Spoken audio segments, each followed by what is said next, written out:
Assalamualaikum warahmatullahi wabarakatuh. Anak-anakku yang soleh-solehah yang Ustazah sayangi, alhamdulillah pada pagi hari ini kita akan belajar akidah akhlak tentang adab terhadap tetangga dan lingkungan.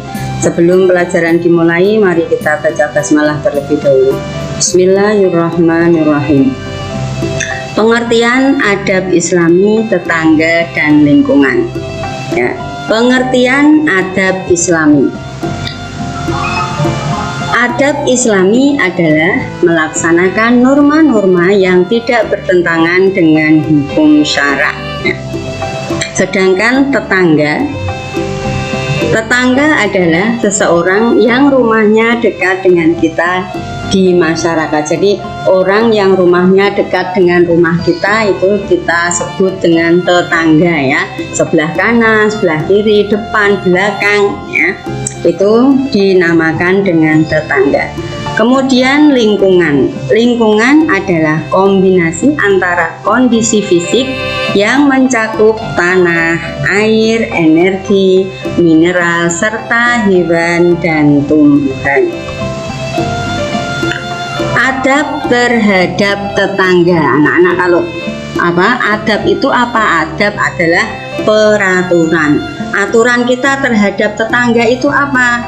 Ya, manusia adalah makhluk sosial. Makhluk sosial adalah makhluk yang tidak bisa hidup sendiri, makhluk yang membutuhkan bantuan orang lain.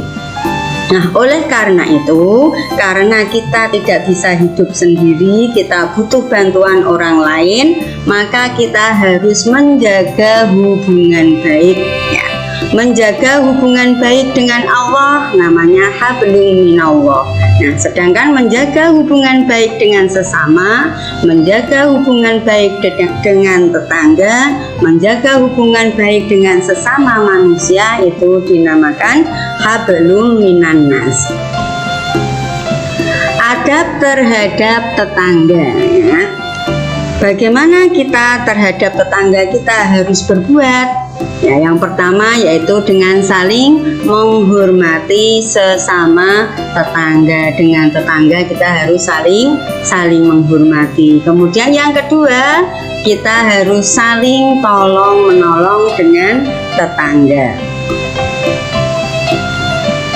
Hormat ya. Hormat artinya rasa saling menghargai terhadap orang lain. Jadi kalau kita itu menghargai orang lain berarti kita sudah menghormati orang tersebut. Sikap saling menghormati itu dapat dilakukan dengan perbuatan sebagai berikut ya. Yang pertama itu kita mengucapkan dan menjawab salam ketika bertemu. Jadi sesama muslim kalau bertemu ya, baik itu bertemu di jalan maupun bertemu di mana saja, dengan sesama muslim harus saling mengucapkan dan menjawab salam. Yang kedua, memberikan pertolongan kepada tetangga. Jadi kalau ada tetangga kita yang kesulitan, kesusahan, maka kita wajib untuk menolongnya. Yang ketiga, saling memberi manfaat dan memperlakukan dengan baik ya. Dengan sesama manusia, dengan tetangga kita harus berbuat baik. Jangan sampai kita itu menyakiti tetangga kita. Yang keempat, menjenguk tetangga ketika sakit ya. Kalau ada teman kita, tetangga kita yang sakit, maka kita berkewajiban untuk menengoknya. Yang kelima, ikut bergembira ketika mereka mendapat nikmat. Jadi kalau ada tetangga kita yang mendapat nikmat, kita tidak boleh iri, tidak boleh dengki ya, tetapi sebaiknya kalau melihat tetangga kita ada yang mendapat nikmat, kita harus ikut bergembira, ikut senang. Yang keenam, menutupi kekurangan tetangga. Nah, kekurangan pada orang lain, pada tetangga itu harus kita tutupi. Yang ketujuh, menyambung hubungan silaturahmi. Yang kedelapan, saling memaafkan jika berbuat salah ya anak-anak. Kalau kita berbuat salah, maka kita berkewajiban untuk saling maaf dan memaafkan. Yang kesembilan, ikut berduka cita dan takziah jika ada tetangga kita yang meninggal. Jadi kalau ada tetangga kita yang meninggal, kita hendaknya untuk ikut bertakziah atau melayat. Tetangga adalah orang yang tempat tinggalnya dekat dengan kita, atau bisa dikatakan sebagai saudara yang paling dekat dengan kita.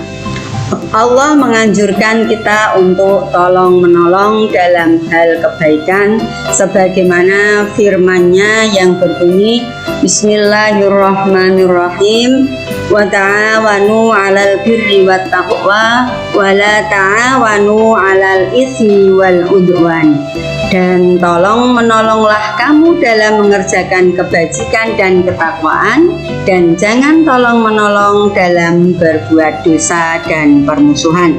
Quran Surat Al-Ma'idah ayat 2. Anak-anakku yang Ustazah sayangi, bentuk pertolongan yang kita berikan kepada tetangga atau kepada orang lain itu dapat berupa satu, pertolongan dalam bentuk materi. Nah, pertolongan dalam bentuk materi ini seperti contohnya kita meminjamkan uang kepada tetangga yang sedang mengalami kesusahan.